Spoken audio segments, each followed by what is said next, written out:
Bahanaga block ଖରାସାହାପୁରର dream club ଆନୁକୂଲ୍ୟରେ ଆଜି ମା ସରସ୍ୱତୀଙ୍କର ପୂଜା ଅନୁଷ୍ଠିତ ହୋଇଯାଇଛି। ଏହି ସରସ୍ୱତୀ ପୂଜା ଅବସରରେ ଅନୁଷ୍ଠାନ ପକ୍ଷରୁ ଦିବା 11 ଘଟିକା ସମୟରେ ମାଙ୍କର ପୂଜା ଉଦ୍ଦେଶ୍ୟରେ ଘଟ ଉତ୍ତୋଳନ କାର୍ଯ୍ୟକ୍ରମ କରାଯାଇଥିବା ବେଳେ ଅପରାହ୍ନ 4 ଘଟିକା ସମୟରେ ପୂଜା ସରିଥିଲା। ପରେ ସନ୍ଧ୍ୟା 7 ଘଟିକା ସମୟରେ ବାବା ଶ୍ରୀ ଦିବାକର ଦାସ ମହାରାଜଙ୍କ ଦ୍ୱାରା ମାଳିକା ପ୍ରବଚନ କାର୍ଯ୍ୟକ୍ରମ ଆରମ୍ଭ ହୋଇଥିଲା। ଗ୍ରାମ ତଥା ଗ୍ରାମ ବାହାରୁ ଶତାଧିକ ଲୋକ ଏହି ପ୍ରବଚନକୁ ଉପଭୋଗ କରିବା ସହିତ ସଂଗଠନ ଦ୍ୱାରା ଆୟୋଜିତ ଅନ୍ନକ୍ଷେତ୍ରରେ ପ୍ରସାଦ ସେବନ କରି ଘରକୁ ଫେରିଥିଲେ।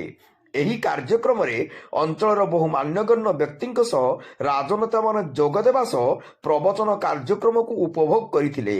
ଏହି କାର୍ଯ୍ୟକ୍ରମକୁ ସଂଗଠନର ସଭାପତି ପ୍ରକାଶ ଚନ୍ଦ୍ର ଦାସ ଏବଂ ସମ୍ପାଦକ ବୃନ୍ଦାବନ ବାରିକ ସମେତ ସଂଗଠନର ସଦସ୍ୟ ଏବଂ ଗ୍ରାମବାସୀମାନେ ସହଯୋଗ କରିଥିଲେ।